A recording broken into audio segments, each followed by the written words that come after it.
Hey guys, welcome back to my channel. So I finally have caught up to Married at First Sight. And now I am convinced that y'all don't like me. Because so many of you guys have asked me to watch Married at First Sight this current season. And I finally watch it and I'm convinced, y'all, we don't have a good relationship. Because there's no way y'all like me the way that I like y'all. For y'all to sit here and have me watch this shit. Y'all know I be getting triggered by shit like this. So I would just jump straight to the bullshit. Chris and Paige. I'm not even gonna talk about the other couples. Listen, white love is none of my business. White love is none of my business. There is one couple who has a beautiful black girl. I can't remember her name, but beautiful dark-skinned chocolate girl. And I think she married a Hispanic guy. And it looked like she hit the lottery because he is very well. He's good to her. I just don't think he has a job. Is he like in between jobs? I can't remember. But they seem to hit it off really, really well. So I'm really happy for sis. Sis getting her bailamos. Take you over, bailamos. Like she getting her bailamos on, so I'm happy for her. But baby, Chris and Paige, let's just get to it. So I don't know what's going on with my cable provider. I got AT&T. AT&T be on some bullshit, so I have not been able to see the actual wedding episodes. But a lot of my followers basically caught me up. So, you know, with Married at First Sight, what makes the show is you have experts who pair you up. You have experts who their responsibility is to do their research and to pair couples up and make sure that they're pairing them according to what they both were looking for, all right? So you have Chris and Paige, and from what my followers said is the wedding was cool, but when the reception came along, Chris was already telling some people at the reception that he was not attracted to Paige. I think some of my followers even told me that he said this to her bridesmaids, or one bridesmaid, that he just was not, Paige was not what he was expecting. He was expecting something else. Like he was talking about her like you know, like she was Fiona from Shrek. Like, what the fuck is this? Like, you know what I'm saying? Like, he just was not attracted to her. Now, the episode that I caught up, that I was able to rewind to, was the day after the wedding. So the day after the wedding, here you got Paige, you know what I'm saying? She's waking up in total bliss. She's like, woke up this morning with a smile on my face. Girl, you know the mood you be in when somebody dick you down real good and you put your little Jill Scott on. Woke up this morning with a smile on my face. Greets. Like, you already know, like, that was Paige's move. She done got dick down. Like, she done married the love of her life. She done got dick down. Apparently that he was dicking her down. They barely left the reception, child, and then dick was at the door, just at the door.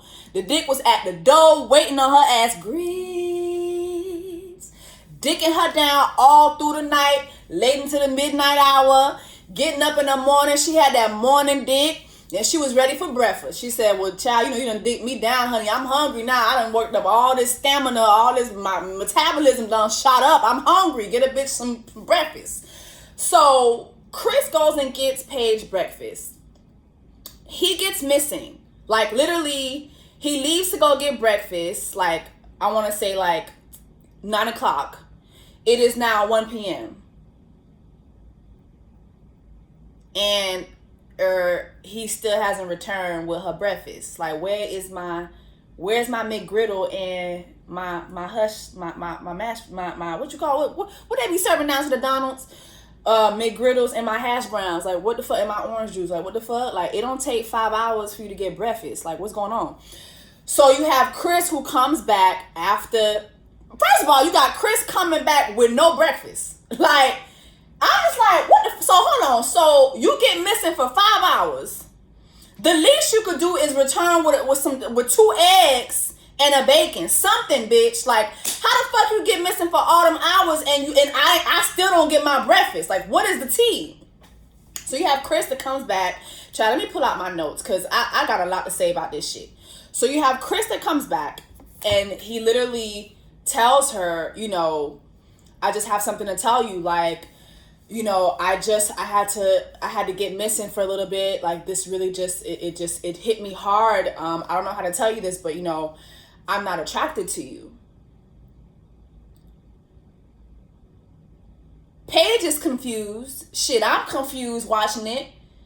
And that's when she breaks the tea and tells us that, well, I don't understand how you weren't attracted to me. We had sex like 10 times last night and we woke up. I barely woke up and your dick was in my eyeballs. Like, what's going on? Like, what you mean you're not attracted to me? Because you was damn sure attracted to this pussy.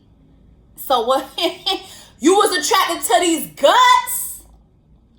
So what's going on? What's going on? What's going on? Like, what's going on? What in the Marvin Gaye is happening here? So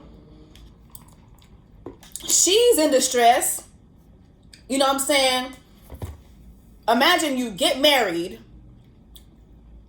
You consummate your marriage immediately only for the motherfucker to tell you he's not into you at all. So anyways, fast forward. What really triggered me even after that was, I think shortly after that, Chris got to meet with Paige's family, and then you had Paige meet with Chris's family. So I really did not like this. Paige meets with Chris's family, and she tells them, listen, you know, everything was cool at the wedding. Like, the wedding was so beautiful, and, you know, like, we had such a great, like, first night together. And, you know, I woke up to Chris basically telling me the next day that he's not attracted to me at all. And they're like, so everybody's flabbergasted. They didn't know what to say. And then she went on to continue and say, yeah, I mean, but that was what really confused me was we had sex like 7 times. We had sex like 11 times. 11 times. Can I play with your pen in line? Like, we had a whole bunch of sex. You know what I'm saying? So I'm confusion. And here's what I didn't like. You had his father and his mother, his aunt, basically telling her to just stick it out. Like, you know what? Just stick it out. Like, you know, I feel like they told her maybe the attraction will grow. And I'm just like, what? What the fuck? What the hell is going on here? And this part was particularly triggering for me. The whole I'm not attracted to you, and then the family telling her to stick it out. First, I want to talk about the whole him not being attracted to her.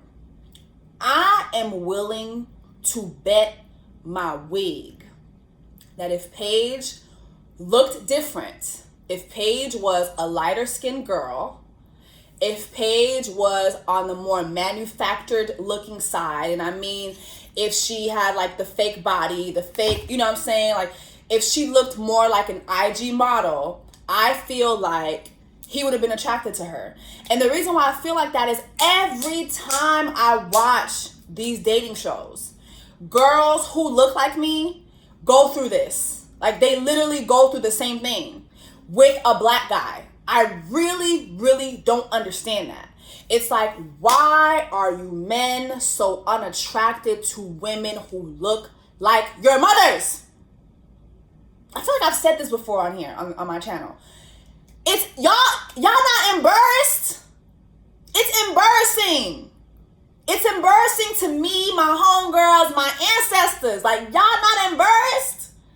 That y'all are never attracted to women who look like your moms. What is the problem? What is the tea?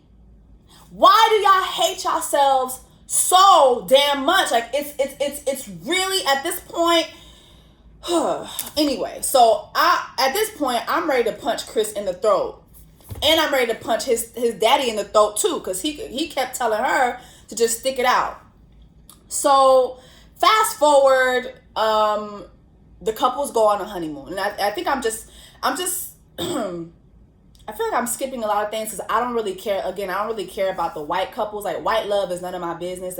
None of my business. And none of my like, I don't care about the white love. I can't really relate to it. Now, if it was another, like, biracial couple, I would talk about, but I don't, I can't relate. So we just gonna stick to Paige and Chris. And if anything happens with the other black queen that's on the show, you damn Skippy, I'm gonna come back and talk about it. But here's where we get to the nitty gritty. Before the honeymoon, so you basically have Chris and Paige who talk, and Chris tells Paige, like, listen, like, I had a conversation with your parents, and Chris blows up, and he's like, why are you talking to my parents about my sex life? Because she told him, she's like, listen, like, I told your parents, I don't understand how he's saying he's not attracted to me, but he was busting my guts all late into the midnight hour. Just reupholstering my guts, but he's not attracted to me. And so he's like, why would you talk to my parents about that? Like he just flips the script, and now he's the victim. Like, now he's the victim. I can't trust you. I can't talk to you about anything. Whatever goes on between us needs to stay between us. My nigga, y'all are on a show. First of all, whatever goes on between you and Paige is all of the world's business. It is everybody who got the Lifetime channel. It's all our business. Let's just get one thing straight right now. Whatever happens between you and Miss Paige, that's my business, my wig's business, it's the viewers' business, it's Obama's business, Michelle business, it's Tyler Perry business, it's Atlanta business, it's everybody business, it's a black-owned business, it's everybody business, okay? So let's get that straight. Number two, they involve your parents because they are part of the process. So when you go and you meet with your mate's parents, you're going to discuss these types of things. My nigga, we just got married.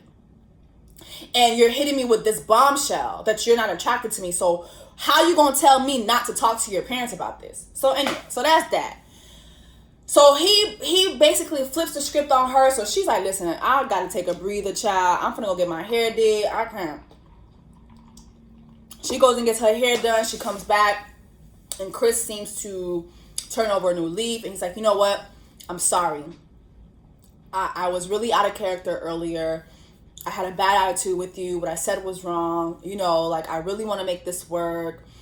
And she's like, okay. She's like, okay, I mean, I when you told me what you said, when you told me you weren't attracted to me, and then when we had the blow up earlier, like, I just really checked out. But, since you're saying that you're willing to work things out, let's work things out. Now, there are a lot of things I feel like I've looked past, right? But a man telling you that he's not attracted to you after he's smashed your guts to smithereens several times, I'm sorry, no. Like, I never dealt with that, but no, I'm sorry. There's no fucking way. There's no way. Because the attraction is not going to grow. I'm sorry, I don't believe in that, especially not for men. Like, yeah, there's been times in my life when I've met somebody and I thought, he ugly. That's horrible. But I mean, I had one of my exes, when I met him, he was ugly as hell to me, but his personality was great. But I never grew to think that he was a fine man. I always knew my man was ugly. Like, I always knew he was ugly. He had a great personality, though. He had a great body, and his penis was long as hell. His penis was, whoo, child, whoo. Good God, let me tell you. Yeah. That man, he ain't had no penis. That man had a zozo. That man had that 1804 dick, okay? But he was still ugly, though. But the dick kind of, like, made things easier for me to deal with, you know what I'm saying? So, yeah, I don't think Chris will ever be attracted to Paige. That's just my opinion. That's my opinion. You let me know what y'all think in the comments. So, fast forward. Now, we're at the honeymoon. And Chris tells Paige, I have something to tell you. I found something out today that, wow, like, I found something out today that's it's just got me in shambles. And she's like, okay, what is it? He's like, you know what, never mind. And she's like, my nigga, what is it? No, you know what, never mind. It's like, my nigga, what? No. So, you know what? I don't need to tell you about it. Just never mind. And it's like, okay. So he doesn't want to tell her anymore. He has a secret. He doesn't want to tell her anymore. So then you have production intervene. And production seems to be aware of what's going on. And they're like, you need to tell her now. Like, this is something you have to tell her. He didn't want to tell her.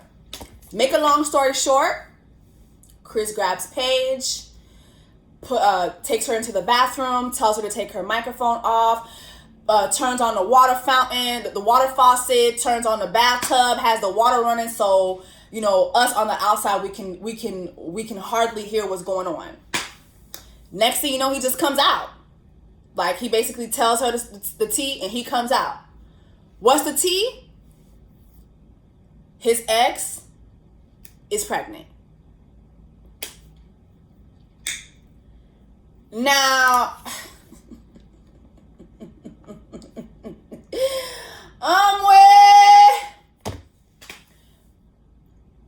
as he comes out of the bathroom, what really killed me is, like, he came out of the bathroom, and the producers was like, okay, what's going on? He's like, oh, she's just having a moment. And he goes on about his day.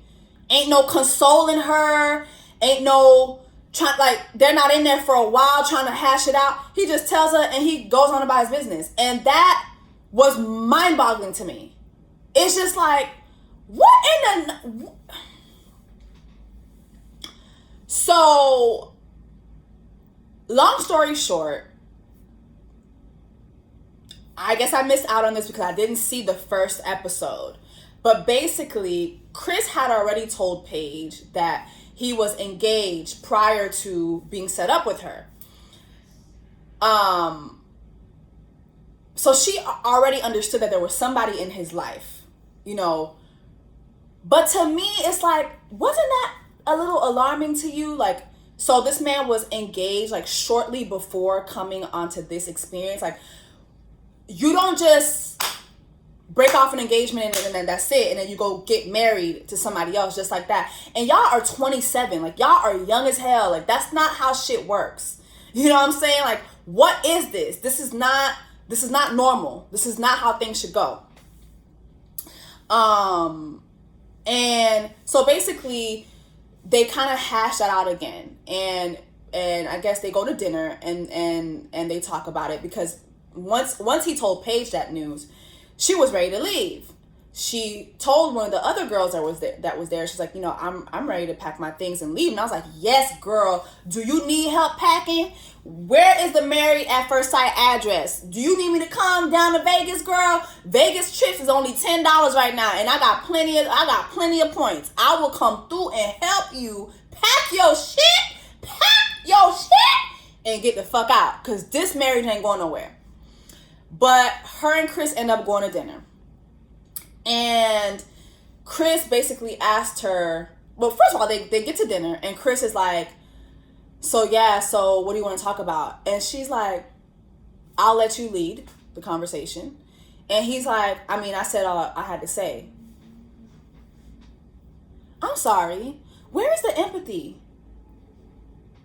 Where is the concern?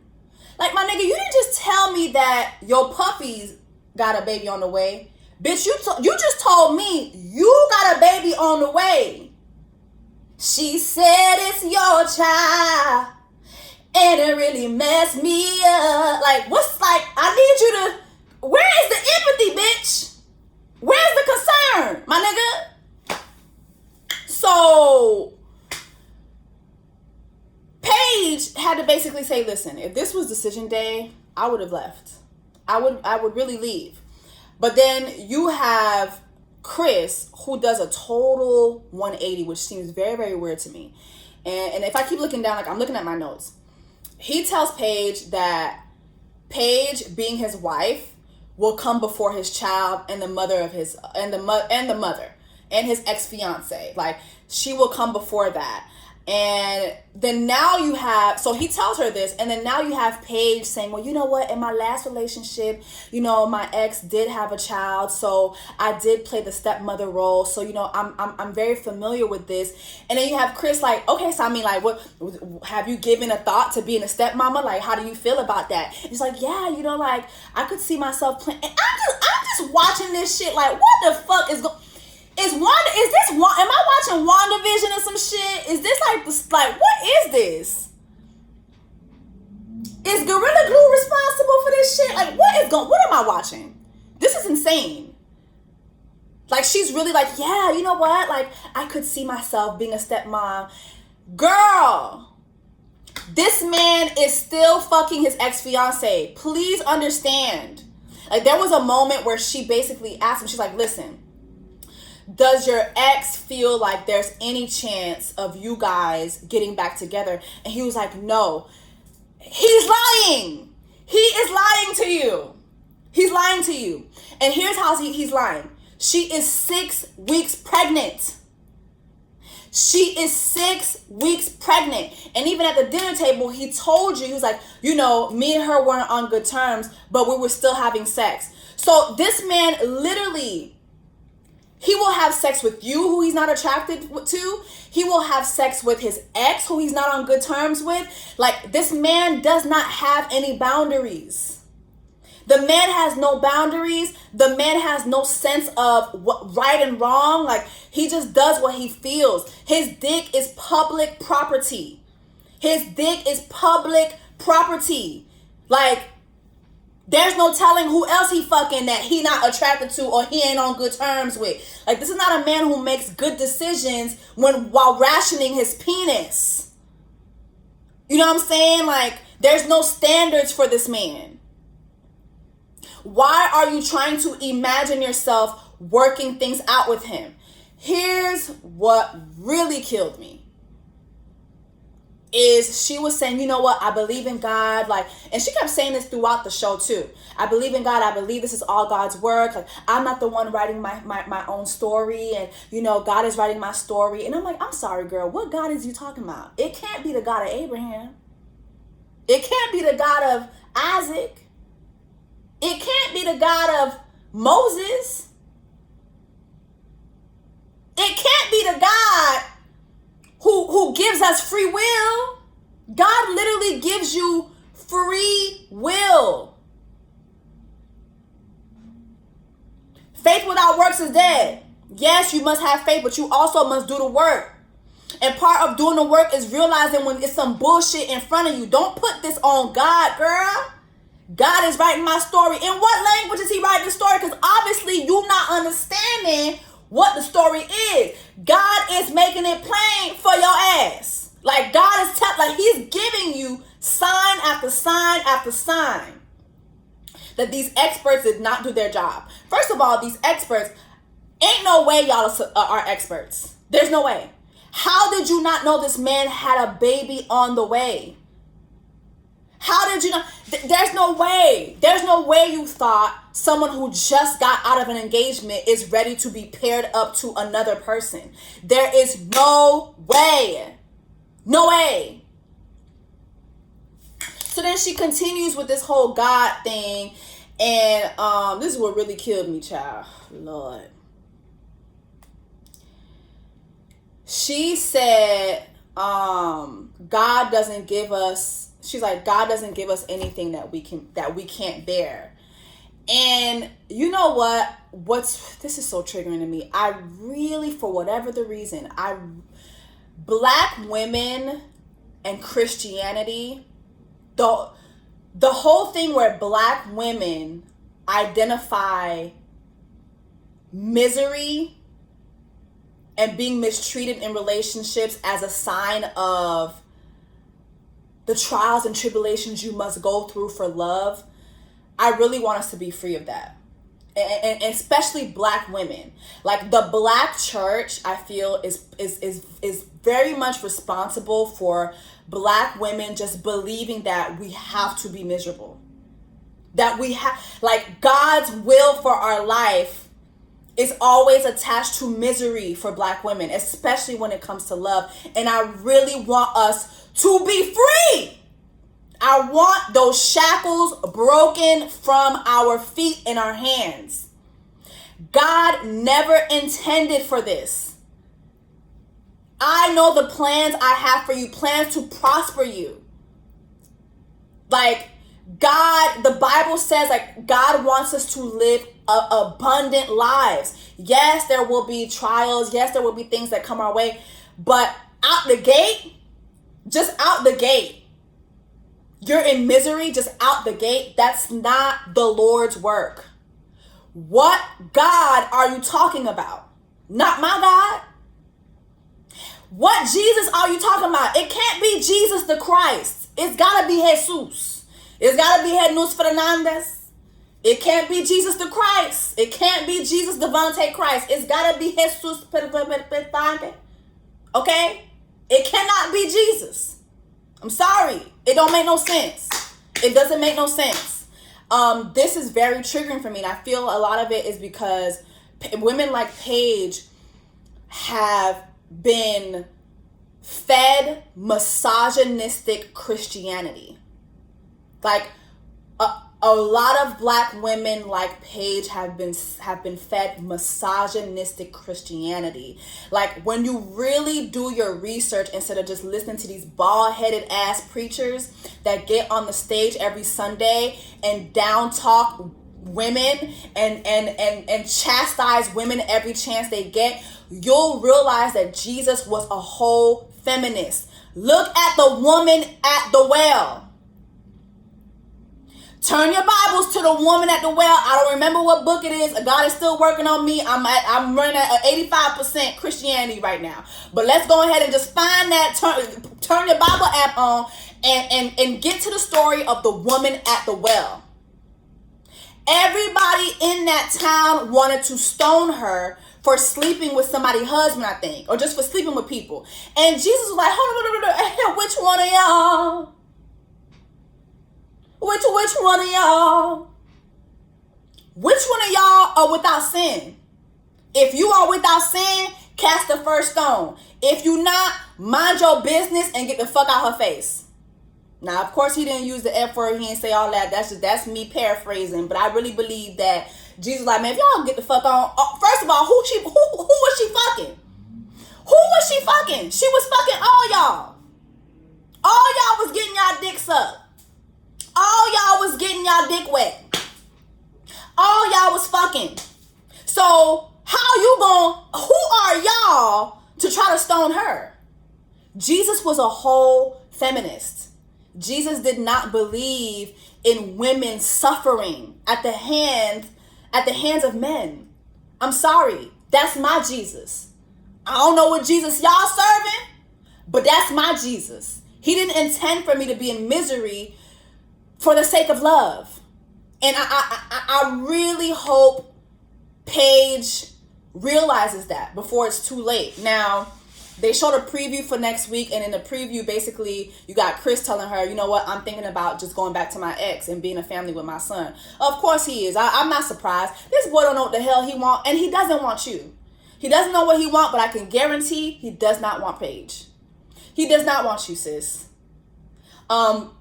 A lot of people, I was on Twitter, and I was like, why is this girl not leaving?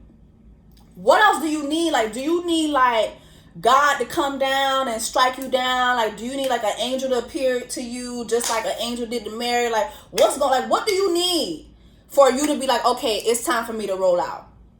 And a lot of people were like, well, if you leave the show early, there's $100,000 fine. So that's why when we watch the show and we see a lot of the bullshit, this is why a lot of the people stick with it, because they don't want to pay that fine. And if that's true, then Married at First Sight, that whole shit is a sham to me. It's a whole sham. I get it for the sake of the television show. You don't want people to just be able to just get up and leave. But you know what? Like, people wouldn't just get up and leave if you guys actually did your fucking research. Like, these experts, I wouldn't even let these experts fix me a fish sandwich. Let me know what you guys think so far of Married at First Sight. Like I said, I'm triggered as hell, but I'm going to keep up with it. And I'll see you guys in the next video. Make sure that you like, subscribe, drop that in the comments, and let me know what you think about Chris and Paige's relationship. And we'll chat again soon. Also, if you haven't watched my new podcast, Brownies in the City, with my girls Diamond D and Brianna Amor, please do so. It's the video right before this one. Happy Saturday, y'all. I hope you guys have a blessed Valentine's Day, and I'll talk to you guys in the next video.